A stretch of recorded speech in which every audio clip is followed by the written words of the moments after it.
Everybody if you see that. All right. Welcome. Go Okay. on, Seth. All righty. Okay, everybody. So appreciate you guys tuning in tonight to go over something I guess near and dear to my heart. I grew up wanting to be a hog guy, raise hogs myself, and very excited to dive into this. I actually told Becky I was going to be looking down at my phone to keep the time rolling on this because I do like to talk about hogs. So we're just going to dive right into this. And if you guys have any questions, by all means, type it in the chat, the group chat. If you have any questions in specific, type it in there. Becky can stop me or Mackenzie can stop me, or I'll try to periodically check that out. But type something in there if you want to. Write it down. I'll ask for questions at the end. Uh, no problem to go back through this. But so what we're going to dive into today is breeding gilts, as well as market hogs and what good hogs are supposed to look like. So to just start off here, the first slide I've always got here, it always makes me smile because this is the actual picture that I learned about the parts of a hog. This is from the old resource book here in the state of Ohio.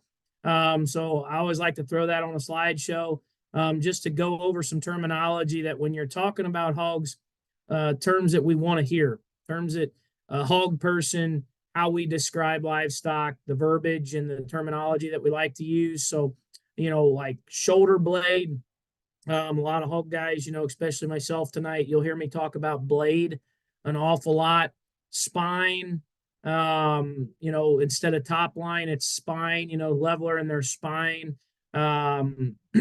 Their tailhead, talking about being cranked up in their tailhead or they're off in their upper hip, things of that nature.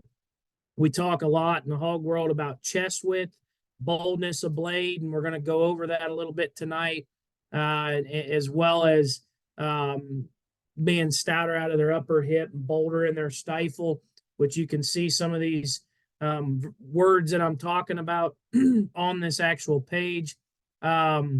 The big thing now that this is the second one I've done, and I've kind of went back and thought about the beef one and where I could reiterate some things to make sure that we get crystal clear, especially with you youngsters that are on here, or parents or coaches of younger kids trying to pick up some things, is just reinforce the basics. And the basics for me are placing factors. If I could teach you at a young age things that are prioritized and making sure the priorities of livestock stay the same, or are different, I guess, between what you're judging.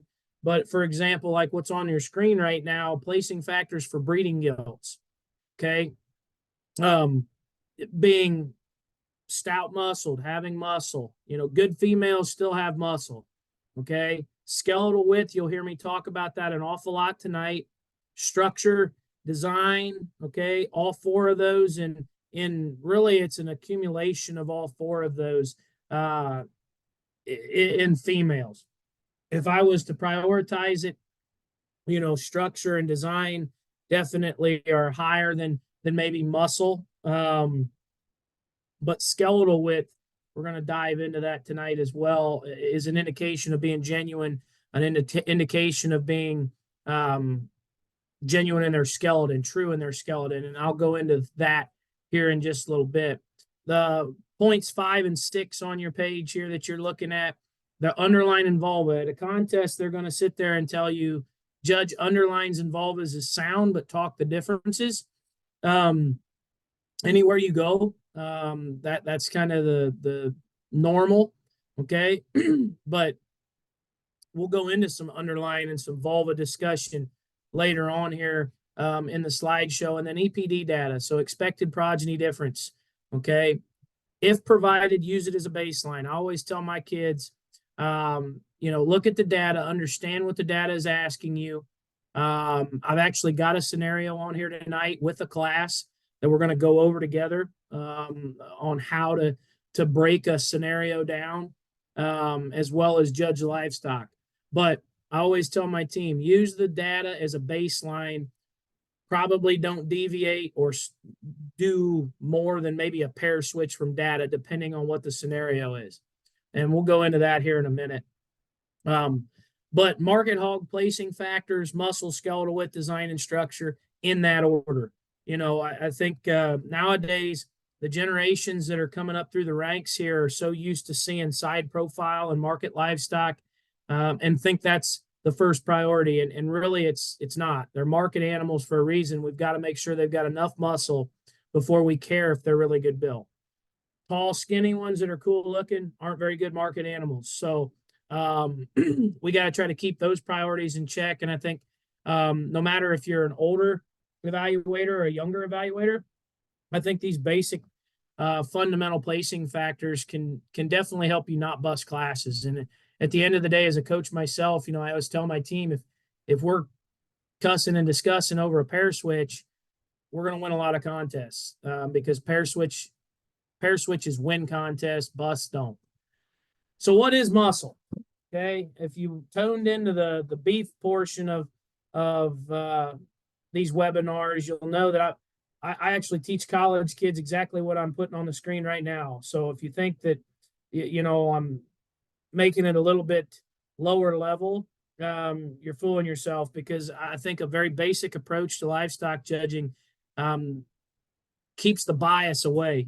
Just lets you just see the stock for what it is. And really, this brick right here represents a really good hog. Okay, a really good hog. You can see on the right side of your screen, that brick's maybe turned a little bit more so you can see what I was talking about, but you guys should be able to see my cursor. But like right here, upper skeleton, okay, that's like the top of their hip. Let's just say this is the butt of the pig. This is the upper portion of their hip, and right here is their foot. That's a very straight line, right? This is a very straight line between those two bubbles.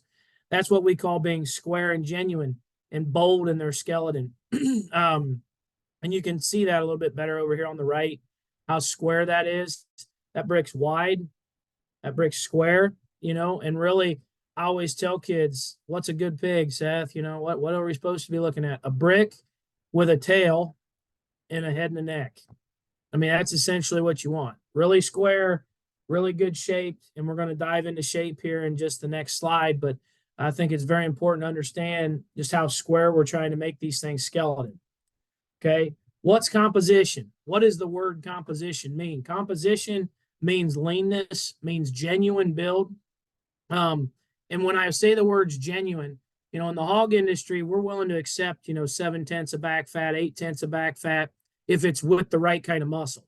So if you were in the beef one or webinar, you'll remember when I was talking about that heart size, that heart shape. If you can see right here, really, we're just talking about the upper portion of this heart right here on the left side of your screen. That's true meat animal shape. When it comes up out of their spine and has three-dimensional shape, that is real meat animal shape. So you always want to think, what does he mean by a fresh, genuine one? This is the shape of their back that I'm talking about in the hog world. Okay. Right here where my cursor is, that'd be like their backbone, their spine. And this is their loin edge coming up out of them. Okay. That three-dimensional shape is moisture. That three-dimensional shape is mass and muscle mass and moisture and freshness in that muscle.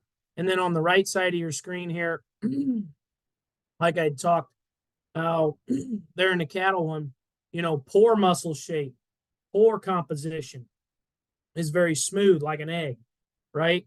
You can see this red arrow that goes over the top of this egg. This is poor meat animal shape. So when it's plain, when there's no three-dimensional shape, guys, that animal is usually fat, light muscle, or fat and light muscle, if they're that plain, okay? So we're trying to look for three-dimensional shape, that meat animal shape, like we have there on the left with that heart. Okay, this is as basic as I can make it. I love basic judging because I think it allows every age group to follow along. And really, I always tell people and kind of crack some jokes. The older you get, the I don't want to say dumber you get, but you overthink things. You start thinking more. It's not as easy as it's supposed to, as it seems. Yes, it is. Livestock judging is very simple. So you just got to try to keep this thing simple and basic. And right here is skeletal width. So you can see if you guys can see my cursor, the top of their animal, this is their upper hip. Okay. And then down here is the foot of the animal. This is what we would call genuine. Okay. They're square. They're within the plane of their skeleton, but they're square. Because as an animal matures, or an animal doesn't have as much muscle, let's say, their base width is going to be narrower. So when you see one that's big up high and narrow down low, most of the time, all that width up high is fat. Okay. And we would really dive into that and call those kind, maybe not genuine, less genuine, counterfeit animals.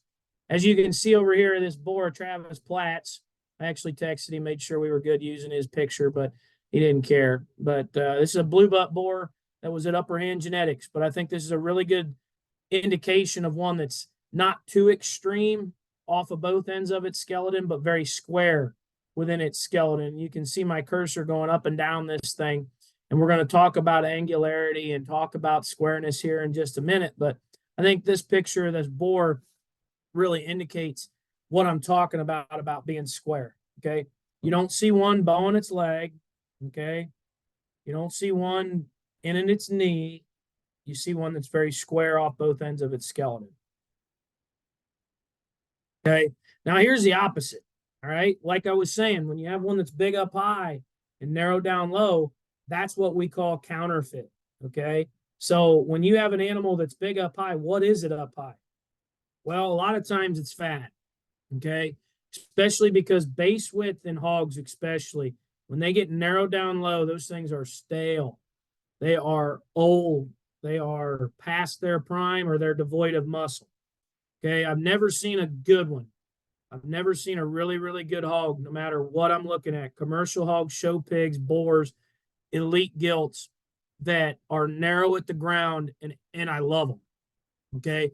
I think if I always tell my kids and you coaches that are on here, I think if you start looking at classes and you start judging classes coming and going and understanding their chest floor and understanding their rear leg and their width of skeleton, you'll never bust a hog class. I don't care if it's a breeding gilt class or a market hog class, you will never bust it. And that's what we're all about. We're about trying to train these guys to see this stock and have logic in our minds, right? So when they're big up high and they get narrow down low, we're going to call that counterfeit.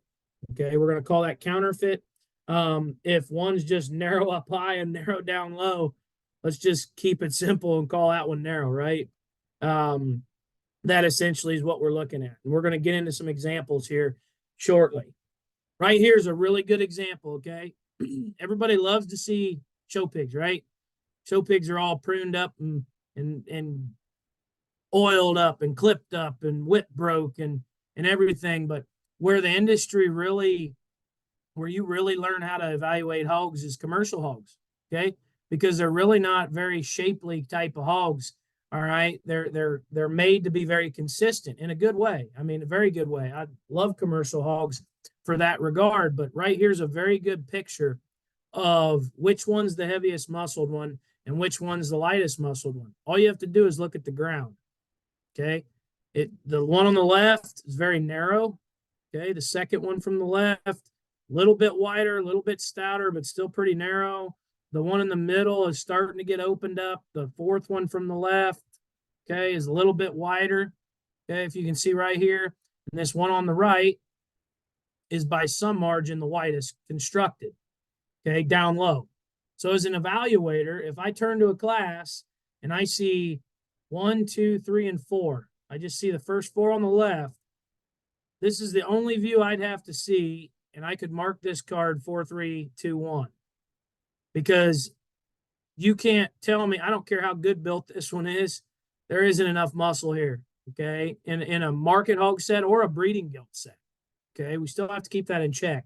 But I think this is a very good image to kind of show what I'm talking about in terms of base width.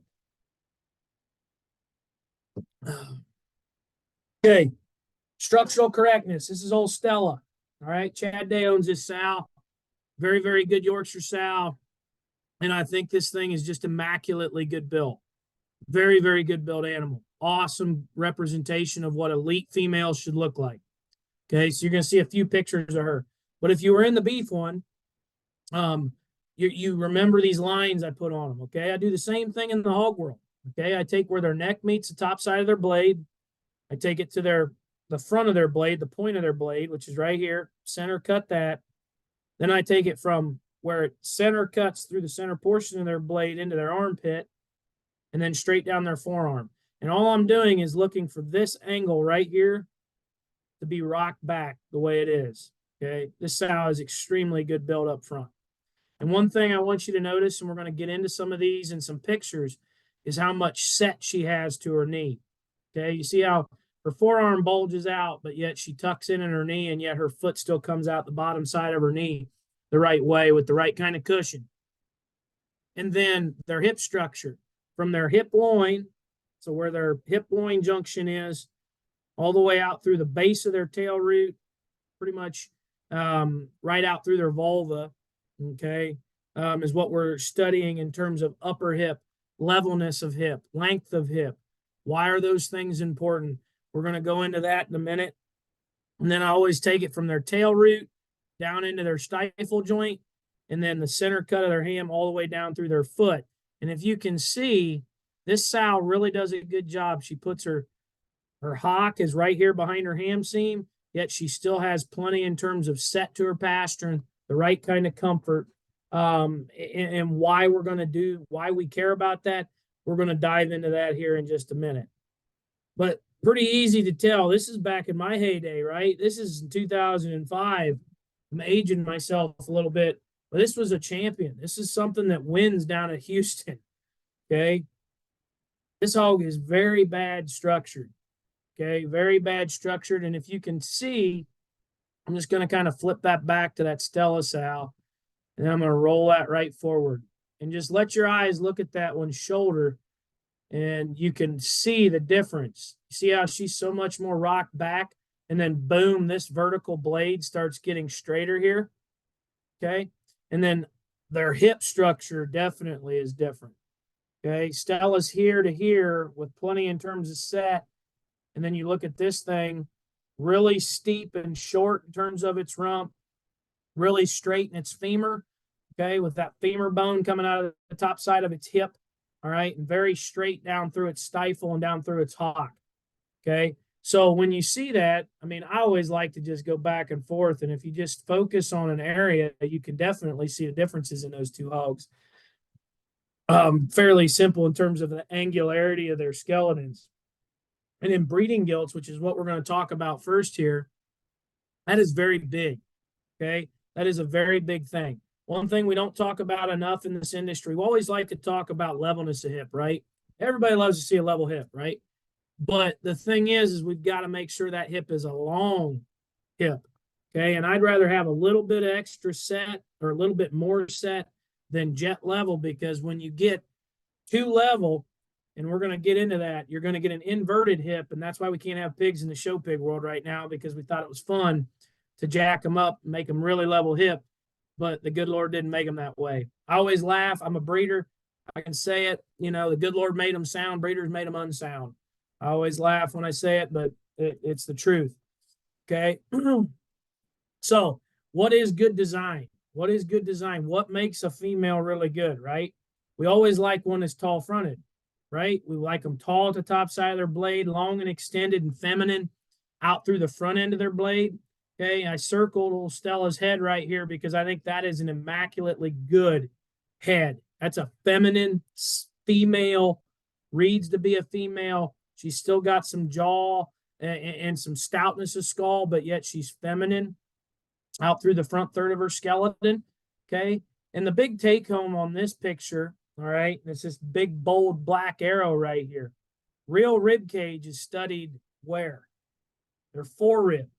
Okay. Their forerib shape is where you study rib cage.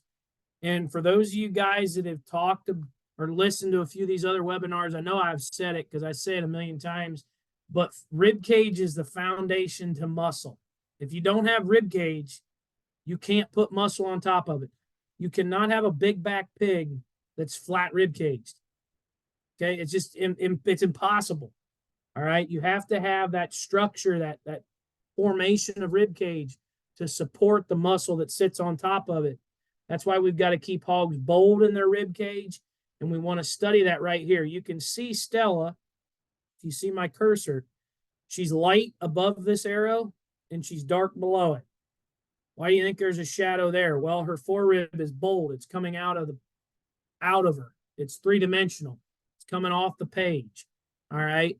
It really shows. This picture is actually really good to point out that forerib where I'm actually talking, and it's right here. Okay.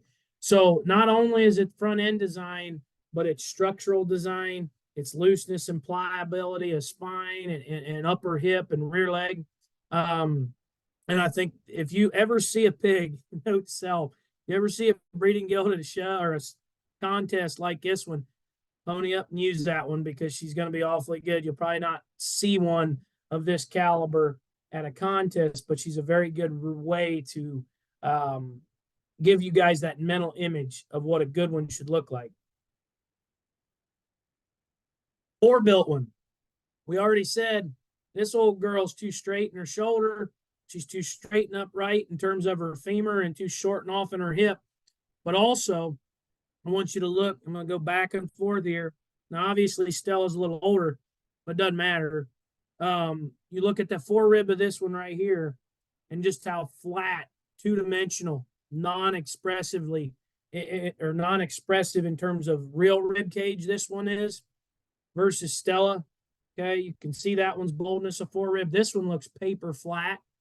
Okay, that was back in 2005 when we wanted them angry and hungry and raw, but it's a really good way to show you guys what real rib cage looks like. Look at that forerib. I don't care about her fill. I don't care about her depth of body. All I'm talking about is forerib shape.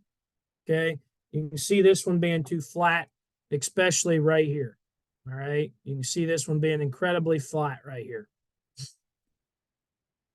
All right, this is a pretty interesting page for me. I love structure. I'm a structure fanatic when it comes to pigs or anything really. But these first three images right here, okay, they show you things that are acceptable, okay, in terms of front end structure, in terms of their knee, and in terms of their in terms of their pastern, okay. So when we talk about one, I always tell my kids, I can tell you everything about a pig's structure, okay, from its belly down. I can tell you what's going on up high from what I see down low, because I think the easiest way for you guys to get a grasp on this is its pressure points, right? So I said the good Lord he made them sound and breeders made them unsound, but what did we do? We tried to maximize performance. We tried to maximize muscle. All this weight bearing down on these hogs, all right? So you got one that's too straight in its blade. What's its options?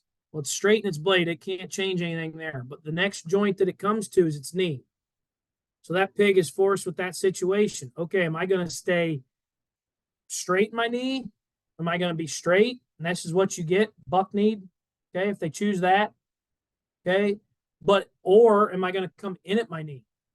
You know, in the show pig world, especially, we're seeing a lot of bad kneed hogs. It's because we've made them too tall fronted and we've straightened their blade out, and their body, their pressure point, they're coming in at their knee. Okay. If they don't do that, say they don't go buck knee, they stay good in their knee, they stay square in their knee, then the pressure gets passed off to their pastern. Okay. So they become either soft pastern or bucked over and really tight in their pastern and really unsound. Okay. But it's all pressure points. It's all pressure points. It's what the upper portion of their skeleton is telling their bottom portion to do. You know, that's where when people tell me all the time, well, I don't understand why this hog's bow-legged. Well, it doesn't have enough muscle to be bow-legged. Well, it's too short and level hip, and all the pressure of that femur is getting put on its hock. So it's either going to come in and be sickle-hocked and kind of cow-hocked, or it's going to be pushing out, which is more normal, okay, which is what they naturally want to do at an upper weight. So it's all about pressure points. So this first illustration here, you've got one here that's really good. This is actually where it's supposed to be. You can see the set to this thing's knee. You can see it come up and kind of bend back forward up into its blade. Okay. You can see here, this would be more of an image of one that's a little straighter out of its out of its shoulder blade. and it's passing that buck. It's not coming in at its knee. It's trying to stay square in its knee, and it's kind of passing that pressure off down here to their pastern. Okay. And then you've got one here that just, I don't know, that's just a bad day for that one. Okay. Too straight in its shoulder, too straight in its knee, bucks over in its knee. That's the weight of this animal pushing out on that joint. Okay. It doesn't have enough set here. All right. So those are just a few examples of that. Right below its rear leg structure. Okay. So the first image here has the right kind of set. You know, there's still enough, that 45-degree angle back through its rear foot, up through its hock and into its stifle joint, has some bend. You can see here that it's really post-legged. It's trying to become straighter, all right, to stabilize itself. Because you got to think, as a breeder, we're breeding them, but the animal itself is poised with that question of, how am I going to move? You know, that's their whole, they're supposed to get up, get down, move around, right? So that's why I'm saying from their belly up, you can tell an awful lot about structure. Same thing here with this sickle hocked one, has way too much set to its rear leg. The problem with this is a lot of times hogs are kept in total confinement. Okay. So very not soft surfaces, you know, these hogs can become arthritic, tear dew claws off. Very tough to keep one functional and sound long term when they're not structurally sound. Okay, toe size. All right, another real reason. This one on the left, very good. Thick toed with the right kind of toe spread. Okay, why would we need toe spread? Well, they're on bare concrete. They've got to be able to get up. Okay, this one here is tight toe spread right here off to the side, off to the right here. If you can see my cursor, that's a really small toe anyway, and then very tight toe construction. So when that hog tries to get up on a manure and sloppy floor, essentially, there's not going to be stability in that one's foot. Okay. Short inside toes. Okay. That's more of a genetic thing. Hogs naturally, you don't usually ever see a short outside toe. It's a short inside toe. But why would that change the trajectory of that gilt or barrow's livelihood or life? Well, because if that's a short toe, the pressure of this animal's foot is going to be on the big toe, right? It's going to hit the surface of the ground or the floor or the concrete or the bedding, whatever you're doing first. So then it actually distorts that animal's weight, and forces them to roll their hock to the outside of their skeleton. You'll see that an awful lot on a short inside toe. They'll actually roll all their weight to the outside of their skeleton, which causes them to bow in their hock. Okay. This one down below, this is just a kind of a 3/4 front view of what squareness is what we're talking about. So the one on the left is definitely what we're looking for. Okay. Toes are square facing forward, north and south. You know, their head's at the north, everything's facing that way. Like, let's go. Everything's straight, everything's square. This one right here, I mean, this thing's got some crazy feet going on right here. Okay. It's a really good illustration of one that's hock's not built right, rear leg's not built right, toes, you know, are a little long, things like that. So there's some differences in terms of structure and how we can break that all down. I could get into an hour seminar on just this, but we're going to keep it a little more basic and just talk about each one of these and why it's important. Front foot position. Okay. So this right here on the top is the chest view of a pig. So when that hog turns a corner and comes right at you, what should you see? This is what we want. Okay. This one on the left is what we want. Square. I mean, it's very easy. I mean, when you're just a little kid, you're taught your shapes, right? A square is a square. It's just like this, right? So that's what we want these hogs to look like. Square chested. You can see this one's got it has really good width to chest and really square through its knee, square to the ground.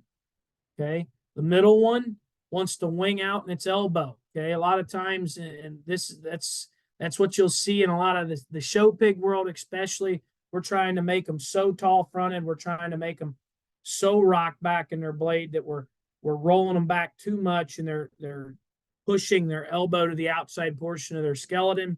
And then you also see this toes turned out, pigeon toed, one or the other. But if you see this toes turned out, that should immediately in the back of your mind say straight shouldered, right? I mean, easily, because that's why they're twisting their front feet. Same thing in cattle. If you walk up to a steer, look at the front end of him, and his feet are facing east and west instead of north and south, you probably know he's straight or shouldered.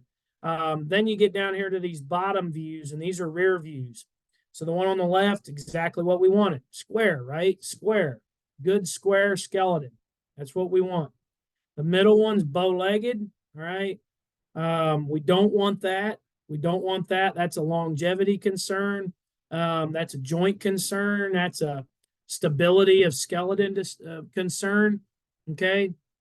And then cowhocked, all right? Toes out cowhocked. A lot of times you'll see that in very straight rear-legged animals or very devoid of muscle animals. You'll see some cowhocked ones.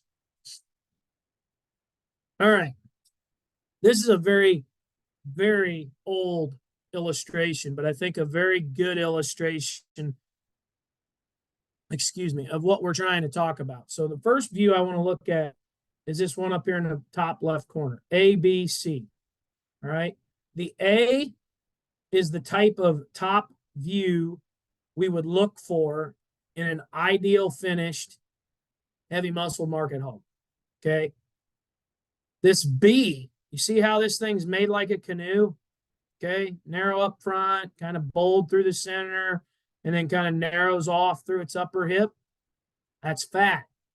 Okay, pigs are going to fatten from the front to the back.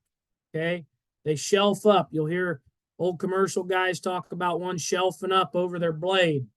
They gain so much fat up here in their front end, and they fatten from the front back. So their shoulder blade, their foreribs going to fill up, then their flanks going to fill up. And if you got one that looks fat going away, that thing is really fat. Okay. The C pig, it don't matter if that thing's fat or not. What is it? Very narrow. Very narrow. Okay. So you've got one that's finished correctly, then one that's over finished, and then one that's too lean because it doesn't have any muscle. Then you go to the rear view, and it kind of does a really good job of illustrating squareness. Okay, you look up here, that hog's as big up high as it is down low, big up high as it is down low. Okay, remember what I said, big up high, kind of narrows down low. Look at how much more width we have up here. This is all fat. And then where that thing's feet are, all right? Then this one, just like we said, devoid of muscle. There's not enough muscle, right? Okay, then front view, kind of the same story, squareness to skeleton here. You can see how this one kind of bulges outside its skeleton up high and narrows down through its lower skeleton a little bit more. That would mean more of a counterfeit, kind of fatter, over-conditioned animal. And then the C pig just doesn't have any muscle. Okay. But I think this is a very basic approach to what pigs should look like. Okay. Then we've got reproductive traits. So what I was talking about earlier about judging vulvas and underlines of sound at a contest. They're going to tell you to do that. Every time you judge at a contest, they're going to be like, judge underlines and vulvas of sound. If you have reasons, talk the differences. Exactly. Okay. I've got some slides coming up here with some representation of what teat structure should look like. Just to briefly go into this, what this illustrates, this picture over here illustrates, is kind of a tightly put together underline.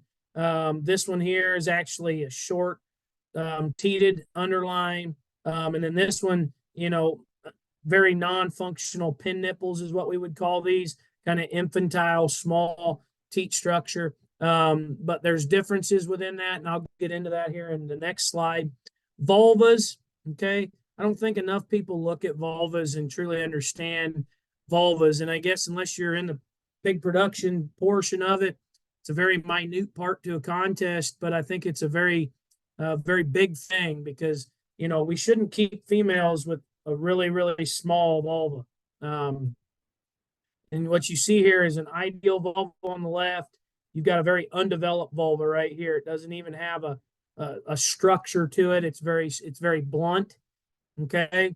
And then you have a very small vulva, and then you have an upturned vulva. All right. So easy IDs in a contest, the gelt with a tip vulva. Tip is what we would call this upturned vulva, where the vulva just kind of the tip of it sits up. Which that necessarily isn't a huge selection criteria. That goes back more toward natural servicing sows, but just wanted to briefly go over that. The reproductive traits, the reason I put this up here, some of you little guys that are on here, even the coaches and older kids, I think, can benefit from this image because when we try to level one's hip, okay, just imagine where my cursor is right now. And we put that tail head up here, okay, look at all this. That's all going to go up, and we invert these pigs' hips, and that's why we can't have babies. They can't get it up over the H-bone. The natural birthing process is a little bit more diminished because of that. But we need length of hip. We need the right kind of levelness hip. If we have a length of hip, you can be level, but it's those short level hipped ones that are a real pain. Okay. Another old picture from the old resource book that I love. And I remember when I was a kid, I put this old sow in a binder and thought, man, she's a good one, right? She is, right? She's very functional. She's very sound. You can see her angularity. She's long fronted. She's stout skulled. That's a really good old school Yorkshire sow. But why I put her on here was her teat structure. Look at how consistent her underline is. You see how that udder kind of, I guess, becomes more petite and feminine as it gets out toward her teat. Okay. Very good underline sow. And then off here to the right, it actually shows you what teat structure should look like. Okay. So good placement right here. Not all the way in on their belly button, but kind of splitting where their navel would be and their side, kind of splitting that with their underline. Okay. This is not good underline right here because her teats are too far out toward her side. Okay. And this is a better illustration down here in the bottom. Why would this be a problem? Well, Seth, I don't know. Why would this be a problem? Well, when sows lay in confinement floors, sows lay in a farrowing crate, there's two things that are going to happen. They can actually hurt these teats as they try to roll up to get up, as well as the baby pigs they have can't get to these teats. All right. So we want to try to keep that teat structure toward the center of their skeleton and evenly spaced. But I don't want to take all night talking about teat structure because we got some classes to judge. Okay. So as we get into this, okay, I've got a class that I want to judge with you guys. All right. I'm going to kind of talk through it. We're going to go over the scenario together. But what are EPDs? Well, they're expected progeny difference is what EPD stands for. The things that you might see in swine are NBA, which is number born alive. Okay. LWT, which is litter weight. All right. That would be at a 21-day wean. What does that litter weigh? That's an indication of milking ability from the female. Days to 250. Don't know necessarily why we're using 250 still, but it's kind of the old school way of doing it because we're really killing a lot of hogs at 270 to 290 now. But days to 250, you want that number to be low. Less days on feed to get to 250 pounds means they're faster growing pigs. 10th rib fat or back fat, okay, we want that to be low because we want leaner animals. I mean, you start getting up above 8/10 or 8/500, you're getting pretty fat. Even if you have muscle, loin-eye area, which is LEA, okay, we want that to be high. That's an indication of how heavy muscled those animals are. And we also use several indexes. So we use terminal sire index, which is TSI, which is an indication of growth, leanness, and muscle. MLI, which is the maternal line index. Okay. That has to go with maternal traits, obviously. Sow productivity index. Okay. which is also an indication of production value as a sow. So we're going to use all of these in hog scenarios. If they give you EPD data, this is some things that you might see. All right. So what I want to go through now, I've got a class of Duroc breeding gilts. I happen to own all 4 of these gilts. So at the end of the day, I can talk crap on them. Okay. So Duroc breeding gilts, I actually used the same scenario, all right, as we did at the state 4-H contest last year on these gilts. Now, it might have been breeding them to Yorkshire gilts or Yorkshire boars last year or the year before, but changed it up to Duroc. But so I'm going to read through this with you guys, and I want to go through exactly what I think is important on the next slide. But okay, these gilts are being considered as replacements for a commercial swine operation. They will be mated to Duroc boars to produce replacement gilts. Call females and male progeny are fed out on the farm. When considering replacements, this operation emphasizes growth without sacrificing maternal productivity. These gilts will be housed on concrete with slatted floors. Rank these gilts as replacements for this farm. Consider underlines and vulvas as sound. Okay, so things we need to think about. I'm going to just go to the next slide here. Okay, so I've highlighted things that would say something to me and what I think you guys as future contestants, coaches, teaching their kids, things like that. I think these are the big take homes out of this scenario. First off, it's a commercial operation. All right, commercial operation. So we're talking more of production value, brood sows. We're trying to find a good female. All right. They'll be mated to Duroc boars, so he's going to keep them purebred. All right. We're trying to produce replacement gilts, so maternal value is very important. This operation emphasizes growth without sacrificing maternal productivity. All right. What that tells me is to get faster growing pigs, you need to have heavier muscle. Muscle weighs more than bone. So they're heavier muscled, faster growing pigs, but they're trying to tell you don't sacrifice maternal value for just an added growth advantage. They're saying we still want good females, but we just want them to grow fast. Okay. And then you get into these gilts will be housed on concrete with slatted floors. I didn't hear anything about 1.5 feet of bed pack. So if you use a bow-legged one in a commercial scenario, good luck. Your judging career is not going to be very prolific. Okay. We've got to keep these things sound, functional, so they can handle being on concrete and on a slatted floor. Okay. So what I've done with the scenario, I copied and pasted the scenario right here. Everything in green. Okay. Number 1, adjusted 2 days to 250, 160 days. That's the fastest growing pig in here is number 1. Okay. I hope everybody can see that. All right. The slowest growing pig in here is number 3. Okay. Then you get to adjusted back fat. Okay. 0.72, which is pretty good. Okay. The fattest is 3. Okay. Which is 0.992. Okay. Adjusted loin-eye area. Oh, let's see. The biggest loin-eyed is number 1. Okay. And the lightest muscled is number 3. Okay. Then your SPI, so your sow productivity index. You want indexes high, highest numbers you can get. The best one is number 4, and the worst one's number 2. So what does Seth see in this scenario? Okay. I'm looking at days to 250. It kind of splits itself. I got 160 days, 166 days, and then I jump almost all the way up to 180. This is not doing it for me. Feed's expensive, corn's expensive. We can't be having them on feed that long. Okay. So now I'm thinking 1 and 4 are in a pair and 2 and 3 are in a pair. Okay. Then I go to back fat here and I say, okay, really back fat, I wouldn't necessarily place on them. Okay. That's just an indication of you got to put back fat with loin eye area and tell me what it means. What it does mean to me is number 3 is the fat one, that is the light muscled one. Okay. Which is a problem. That's a problem to me. Okay.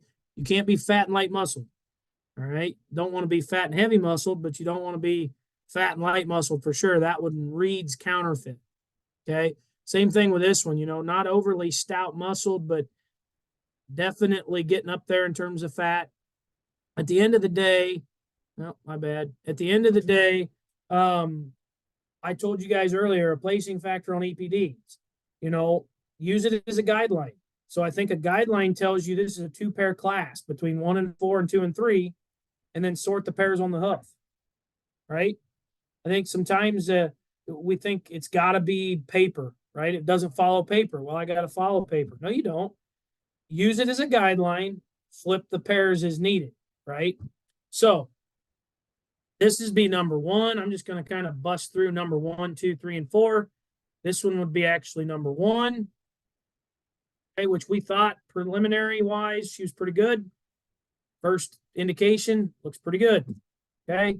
Number 2. Okay. This is number 2. Sorry for the blurrier picture. This is number 3. So this is the one that we called the fat, light, muscled one. And this is number 4. Okay. So now I got them all 4 right out here together. So we said 1 and 4 off paper were the better 2. 2 and 3 were the, bottom pair. Okay. And I think if you just quick study these things, all right, this one gilt, I'm kind of looking, it's kind of an awkward picture because she's kind of coming at you a little bit, but you can see she's relaxed in her blade and knee. She's got plenty of set. She's striding out. Hip looks long enough, bold rib cage, tall fronted, looks pretty feminine, looks like a pretty nice gilt. Okay. The 2 gilt, really long necked, right? We love that about her. She really long necked. But guys, remember what I said, coming and going, they got to be stout enough. They got to be heavy enough muscle. They got to be good looking, sound structured with enough muscle. I think the first indication of this gilt, she looks a little narrower in her chest, but she's definitely the hardest bodied. She's definitely the flattest rib caged. Okay. But she does look pretty cool up front, but that doesn't change the fact that she's flatter in her rib cage, and narrower. Okay. The 3 gilt. All right. The first thing I see is she looks pretty shined up, looks a little bit tall fronted, but also looks straighter out through her blade and knee. All right. Hip and hind leg doesn't look bad, but she looks a little straighter here. And data already told me that she's a bottom end player. But I think, just surveying what I've got so far, I like number 1. I said number 2's got some good pieces, but 2 flat rib needs to be better there. 3, I think, is significantly better rib caged than 2, but needs to be rocked back just a little bit in terms of her blade and knee. And also I hated her on paper. Okay. Then you get into 4, and the first thing I see is that thing looks like she runs uphill. She's really long neck, huge rib cage. The problem with her, okay, the problem I would say with her, and it's probably a little harder for you guys to see, but what are these wrinkles right here? What are these wrinkles right here? And what are these wrinkles right here? And, she's plenty fat. Okay. I know it's hard to see in a picture because I wish I had a rear view of these gilts, but I don't. But from the side, you can tell this gilt's fatter. Okay. She's probably on the hoof. She looks a little chubby. Okay. But at the end of the day, I still think the paper told you it's 1 and 4 in the top pair, 2 and 3 in the bottom pair. And I think if you sort those pairs, accordingly, you can go 1-4 or 4-1. I don't care on that one, but I think the bottom pair, I could see a 3-2 pretty fast on that. And the only thing that would probably change this scenario of going 3-2, because it's a commercial facility, because it's a commercial-based scenario, I need to make sure I keep this rib cage in check. Now, if they get in there and throw a scenario at me that says they're making elite show animals for exhibition at all the national level shows and all that, this thing right here is that's a show pony. I mean, she's really cool looking, very, very good in terms of her build and her soundness. She just doesn't have enough rib cage, doesn't have enough muscle, but she's really elite built. I hope you guys can understand that how you would place that depending on the scenario. That's where the scenario tells you this is a commercial operation. They are stressing maternal value. This is not a maternal rib cage on this 2-gilt. That is not maternal. Just because she's long neck doesn't make her maternal. Okay. This is more maternal. This is more maternal. This is definitely maternal. Okay. So really, I don't think it matters on the top end. The 1-gilt's probably more genuine in terms of her skeleton. So I'd probably go 1-4. 3-2 is how I'd probably place this class. But I hope you guys can see why. The scenario tells you 1-4 in the top pair, 2-3 in the bottom pair. You turn to the class, you look at the class, the 1-gilt, ultra feminine and genuine, 4-gilt, a little bit fat, pretty nice gilt. 3 is significantly better rib cage than 2. 2 is way cool fronted in terms of being tall and extended ahead of her blade. She still rocked back in her blade and knee, just entirely too hard and shallow in terms of her body. And that ultimately leads me to say she's more terminal in terms of her build, not maternal in terms of her build. Okay. Any questions thus far? Can you please turn your mic up? I'm just throwing on here looking at these. Can you not hear me good, Mackenzie? I hope not. I hope you can. I can hear you fine. Yeah. Perfect. Yeah. Okay, good. All right. I was just looking at the comments or the chats. Does anybody have any questions on breeding gilts? I know I kind of rolled through those girls pretty quick, but we're going to kind of transition into market hogs. I'm trying to stay on schedule here. Does anybody have any questions thus far? And if you do, you can either shout them out or put them in the chat, or I'm going to move on and we can answer questions at the end too.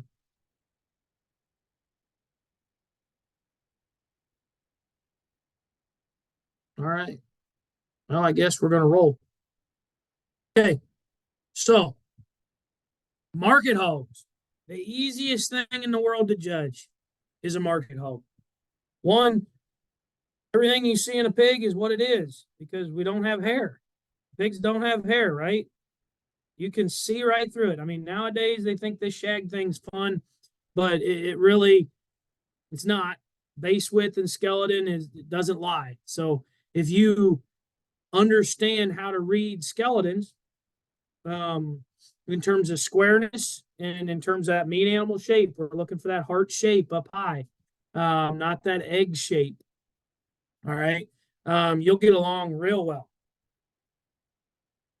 in market hogs. So the placing factors in this order: muscle, skeletal width, design, and structure. That's the order. Okay.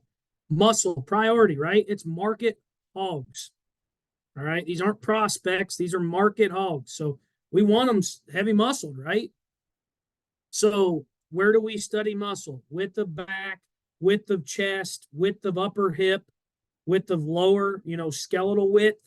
All right. Which I'm going to go into in the second one here.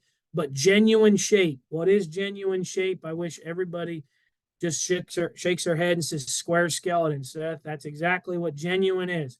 And real meat animal shape is that heart shape up high. That real meat animal shape's 3-dimensional.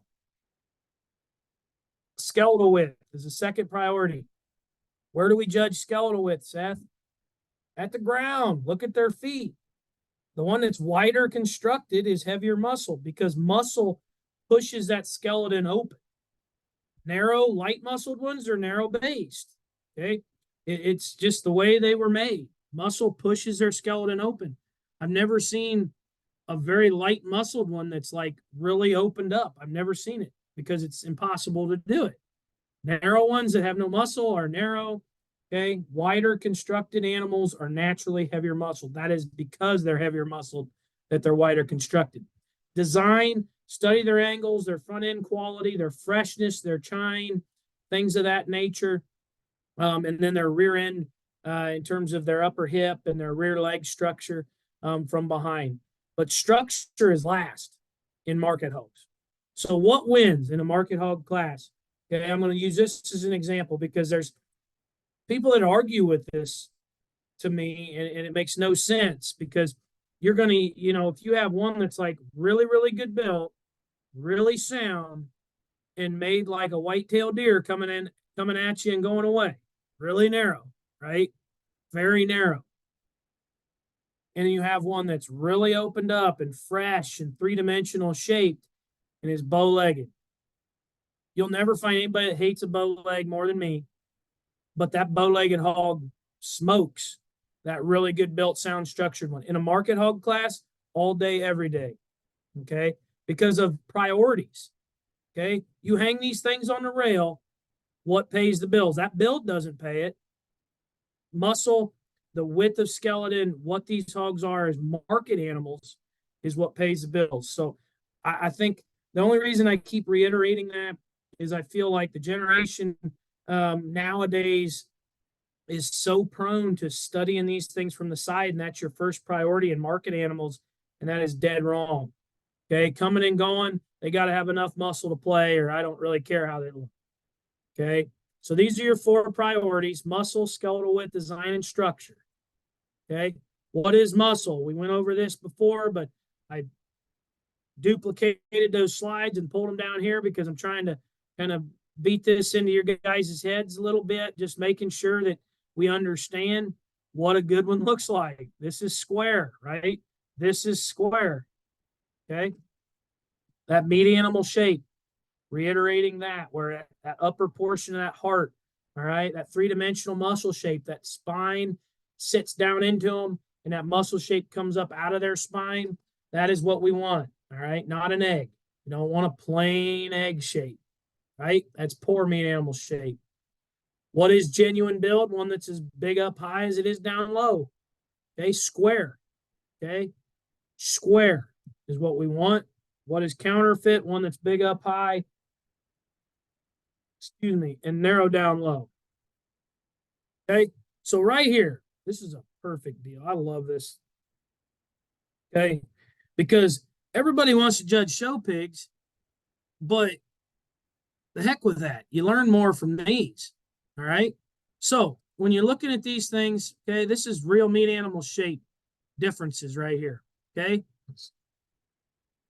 And I hope you guys are sitting there. I'm kind of letting you guys kind of evaluate these pigs real quick. Okay. Now, if I said which one's devoid of muscle, everybody should say 4. Okay. This one is very narrow. You can see its chine right here, has no muscle, very narrow. Okay, very narrow. If I said which one is the fattest, plainest shape, it would be 3. You see this round shape right here? See how this is more egg shaped, all right? This is more egg shaped. Look at this thing. Got a ditch down its back, and you can see that muscle shape coming up out of the top side of its spine. Same thing with the one on the left, okay? Same thing. Has real meat animal shape, okay? So our basic priorities: muscle, skeletal width, design, and structure, okay? Muscle alone right now, I probably have these things placed 2-1 or 1-2. Don't care. Those 2 are in the top pair. 3-4. That's exactly how it needs to be done. 3-4 for sure, down low. Then I give you this view. Okay. Then I give you this view, all right? These are some old school pictures right here. Don't look at the bottom pictures. I don't care about them from the side. All right, I'm just looking at the top pictures of their rear view. Okay, number 1, big up high, big down low, right? Big up high, big down low. Number 2 might be standing a little awkward, but that one's pretty big up high and maybe deviates and comes in just a nickel down low. Look at how different this one's upper hip structure is compared to 1 and 2. See how 1 and 2, their hip kind of squares off and then comes down? This is that egg shape I'm talking about on number 3. You guys see how plain shaped that one is? out of its upper skeleton. And then we don't really care about 4 because that thing is devoid of muscle. Okay. So really, I'm placing these things 1, 2, 3, 4, just like that. Okay. And I'm not even looking at them from the side. There's their top view. I knew it was a top pair, third, fourth. Then I'd study them from behind. The squarest skeleton, the widest skeleton, the most opened up skeleton is number 1. The second one is number 2. Third is number 3. And 4, we don't care. Okay. So when you think about the basic priorities of them, muscle, skeletal width, okay, I've already got those. Design and structure, which I got to be honest, the design of these things are pretty old school. I don't know if I get too wound up on anything here. So I'm calling it a wash and saying, hey, you know, we've officiated some Ohio CDEs this year, and we've had some commercial hogs, right? Straight up commercial hogs. And a commercial hog buyer, this is what he's doing. With the skeleton, squareness of skeleton, and he's judging which ones are muscle, which ones aren't. He doesn't want to buy fat, light, muscled ones. He wants to buy heavy muscled, lean ones. That's all we're supposed to be doing here. When the quality tells you to keep it basic, please keep it basic. Okay? Please keep it basic. All right? So now we've kind of upped the quality a little bit. All right? Got a little judging pro class happening now. Okay? And I just want to, I'm going to give you guys like maybe, I don't know, I'm going to give you a minute here. Kind of just look at this class, see what you guys think as far as how you guys would place it. I'm going to kind of give it just a minute here.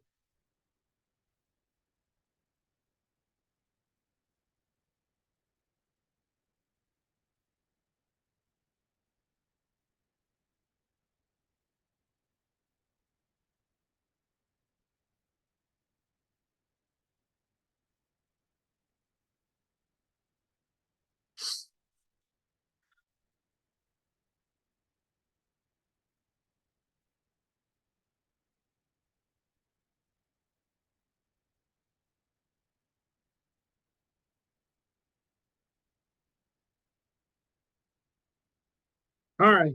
So I take enough time. Let's roll into this. So you always start, you don't compare a judge. You always just start as an individual. So you look at 1. First thing I say about 1 is looks like a pretty good build animal. Looks a little shallow bodied and a little harder ribbed. Doesn't look overly heavy muscle. Okay, but looks like a nice build hog. Okay. Go to number 2, white hog or blue butt. All right. That one reads more 3-dimensional, reads like it's coming off the page at me a little bit more. Okay. Good bodied, deep bodied, bold forerib type of a hog. You can see the rib cage in this hog kind of coming off the page at you. Pretty good kind, right? You know, I mean, I can see the ditch down his back right here. You can kind of see that ditch down his back. Says pretty good hog, right? Okay.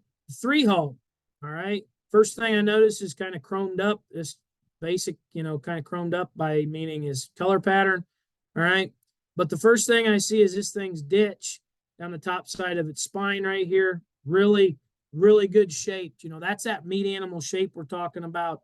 Those last 2 bears, 2 and 3, I think are showing that meat animal shape right there. This one's rib cage looks good. Looks pretty good fronted too. Maybe a little bit more fragile in its jaw, meaning it's a little bit narrower skulled. And it kind of comes with its kind because I'm not a bone junkie and I don't think you guys should judge animals off of bone. But that one does look a little more fragile at the ground. Look at the forearm difference. If you just follow my cursor here, see this right here is a forearm of a pig. I want you to just kind of mentally image that one's forearm and then boom, right up here to this white one. The white one's definitely stouter forearm than this number 3. Then you get to 4, all right? And I hope that you guys are starting to kind of get in the mode of seeing angles, all right? Seeing angles. First thing I notice is this thing looks straight-shouldered and this thing looks real straight hock. Look at how vertical hock that is and how it's kind of stressing its rear pastern and its joint there. But it looks like a heavy muscled pig, right? It looks like a heavy muscled hog, just doesn't look very sound, right? Which, hey, it's market hogs. Structures last. Okay. But the thing of it is, and that's why I like this class, when you go back through and you study this, I think the first thing you need to do is put one last. Forget about it. You know, that one's too narrow, that one's too flat ribbed, hard bodied, not good. Okay. Put one last, then you have three pigs. Okay. You got three hogs, number 2, 3, and 4, that all have muscle. Okay. They all have enough muscle. So then when they have enough muscle, you go to skeletal width. Well, hey, Seth, they're all square enough. Okay. Then we say, okay, design and structure. That's what sorts it. So I think the next thing you do, excuse me, is put 4 in third. Okay. Put 4 in third, because out of the 3 heavier muscled, more genuine hogs, that is the poorest structure. Okay. Then you've got 2 pigs, number 2 and 3, that both look sound enough in terms of their angles. Both look heavy enough muscle to have enough shape and roll to their top. Okay. I think the one that's probably just a little denser and a little stouter forearmed and just burlier, I guess you could say all the way through, would be 2. So I guess if I'm marking a card, I'm gonna mark it 2, 3, 4, 1, and I'm probably gonna cut it 2, 3, and 5. That's probably what I would cut it. So I hope, after letting you guys kind of have a minute and kind of study that one, I hope you guys filtered this one down. I think I always talk to my teams. They're always asking you to do something. Use one to start, see a trio of something, put one last, find a 2 pairs, whatever. You're trying to find a logic. The logic of this class is you find one last. Then you got 3 of them that all have enough muscle. And then once you start going down through those placing factors, muscle, they all 3 have enough muscle. What is enough muscle? Well, they're square in their skeleton. They all have that. Then we go to build. Number 4 is third out of these. Number 2, 3, and 4, he's the worst built one.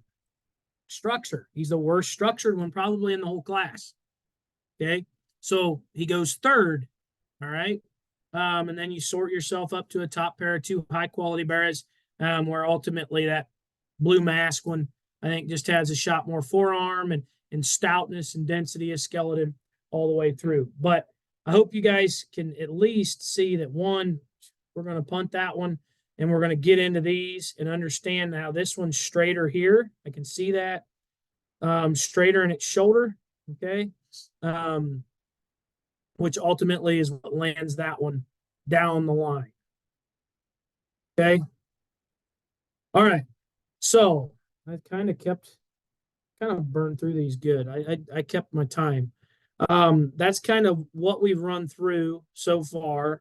That's where we're going to stop, I guess, instructing, other than for questions. So I need anybody with questions. There's no such thing as a dumb question, and we just need to go back over something. I'll go back over it. We've got time. I've got all night. So if anybody has any questions, please feel free, if I can stop doing that, to throw it in the chat if you've got it. If you've got anything.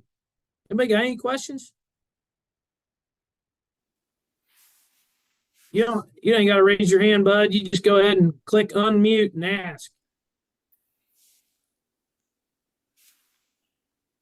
I picked booted out number 3 because it looks like it has like a bigger side and it's leaning more into me.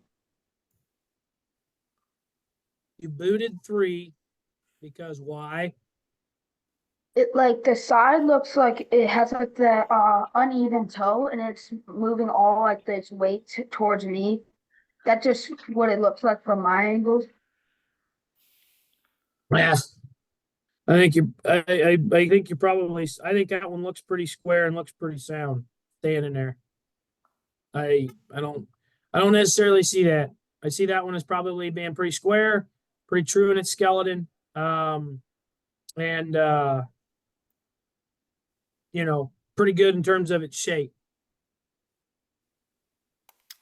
Anybody got any other questions? Questions Okay, Seth, we have on one in things the that I chat. taught? In the chat, Yeah. we have, do you have any rules of thumb on if data doesn't seem to match the class, how much to move the animals around on paper versus phenotypically? That makes sense. Terry, you may have to Well, at a unmute yourself. at a junior level, at a 4-H FFA level, under like collegiate teams, that's a different story. But I would honestly tell my kids, if I was coaching a 4-H team, if I was coaching an FFA team, hey, unless it's a show scenario, unless they put a show scenario on it, and trust me, I've done it. If any of you guys that are on here came to the ATI contest and thought, man, that gilt data didn't help me at all at ATI's contest the end of February, you'd be right. I put the data on it. I made it a show scenario, and we don't care about that data.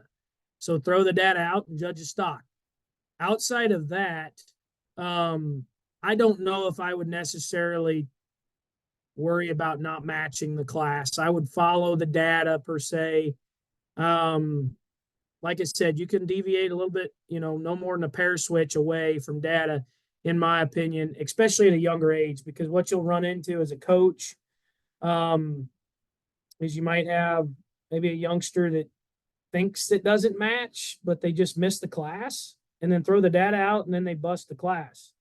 At this age, I think it's probably better just say, hey, use it as a guideline, and deviate, more. The only time you ever throw away data is if it's a show scenario. Nobody cares on a show side. Did that answer the question at all? I hope. Terry says, yep, that makes sense. Thank Okay. you. Okay. Perfect. Okay.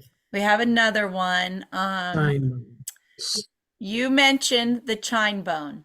Can you show us where to see that versus a pig being upheaded and thick at the top of their neck?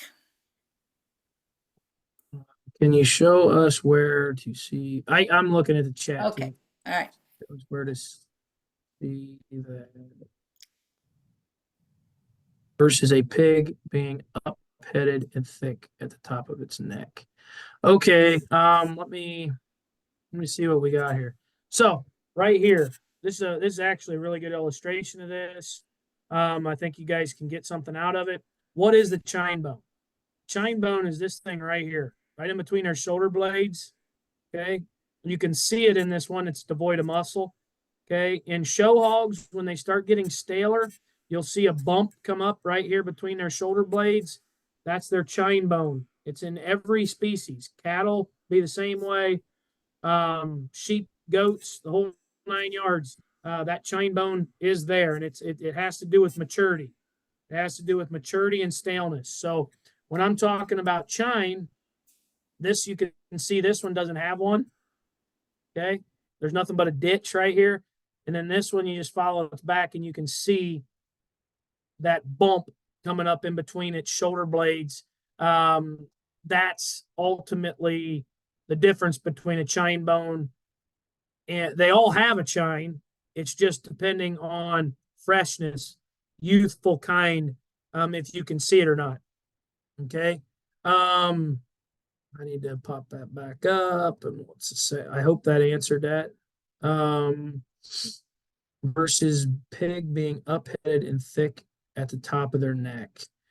So the chine bones between their shoulder blades and being thicker and coarser at the top of their neck has to do with being fatter or shorter neck. It's a lot easier to keep one, trimmer necked if it's longer necked because you're stretching all that out. But the chine bone and being at the top of their neck thicker and coarser, they're two totally different things. I hope we can understand that. Let me get back here to a picture. Okay. So like, let me get back here to Stella maybe. Okay, so when I'm looking at chine, I'm looking right here in between her shoulder blades.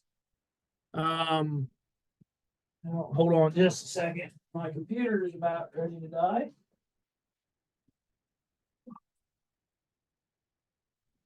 Always something.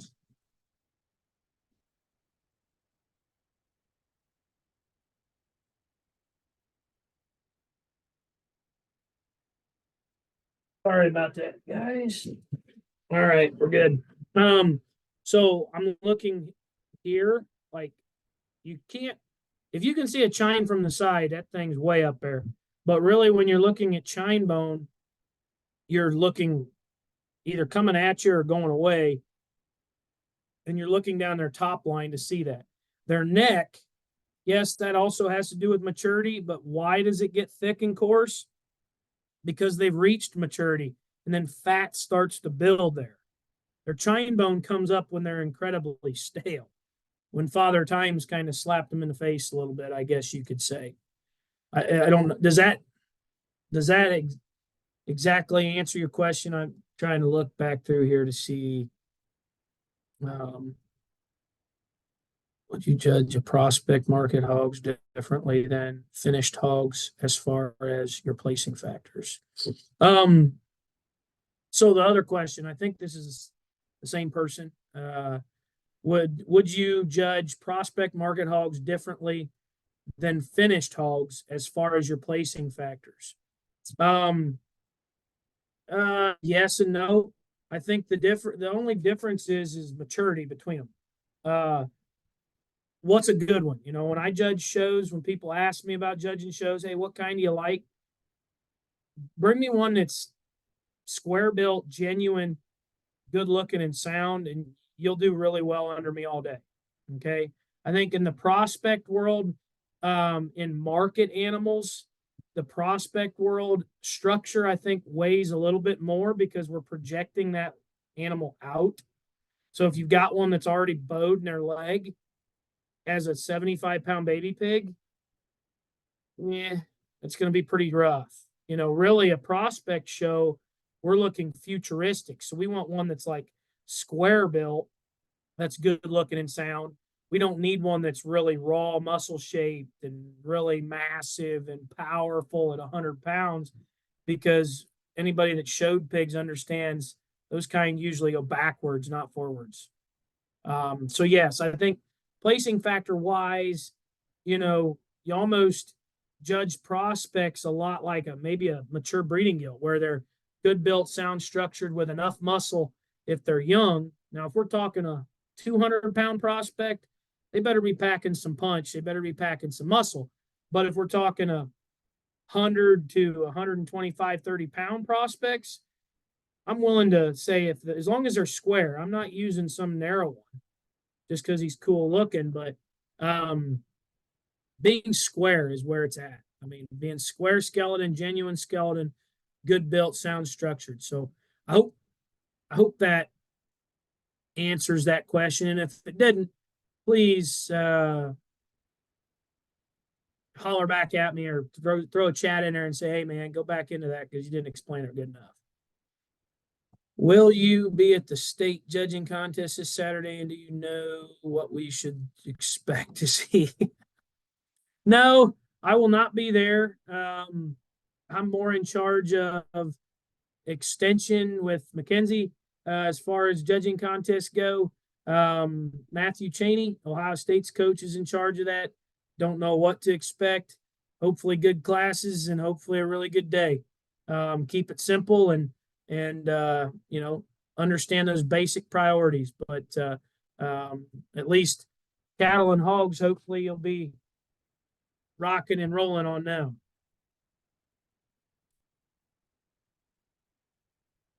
The judging contest this weekend would be the Ohio FFA state prelims.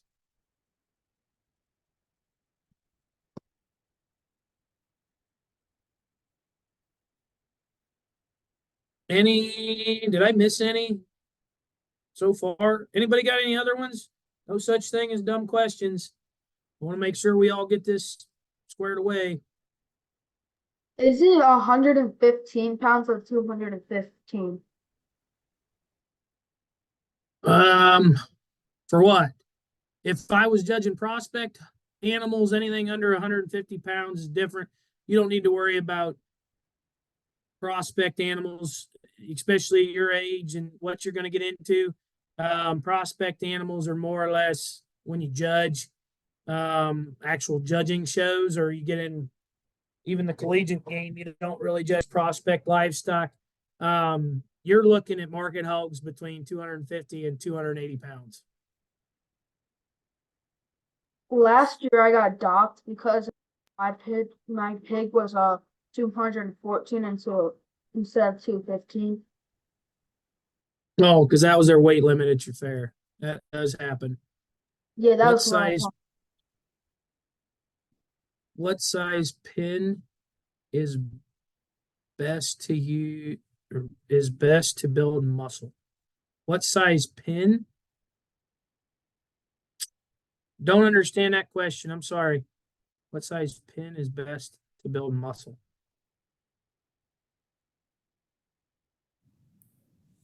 So If you can explain that. I'm guessing if you're looking at animal care and welfare for just exercise for your pigs, maybe. I would make sure you look to your swine resource handbook for what size you should have for your pigs based on the size of the pigs you're raising. Because there's a nice information in there as your pigs grow and get bigger, then your pen gets bigger. So it talks about space. Oh, That helps with that. they meant pen. Okay. I didn't know. I didn't understand that question. Anything else, guys, at the state judging contest on Saturday? Are there going to be market ready animals? Going to be market ready animals because at Fulton, the goats and sheep were pretty small and not market ready. Honestly, I have no idea. Like I said, I don't have anything to do with that contest. Um, I could not tell you. I would assume that they would be as market ready as they can get, or it's going to be quality driven. So I would say, I've always said I'd rather have a younger class that's higher quality than an older class that's terrible. And I couldn't tell you about the contest. So any questions you guys have about the contest, I can't answer them because I don't have anything to do with it.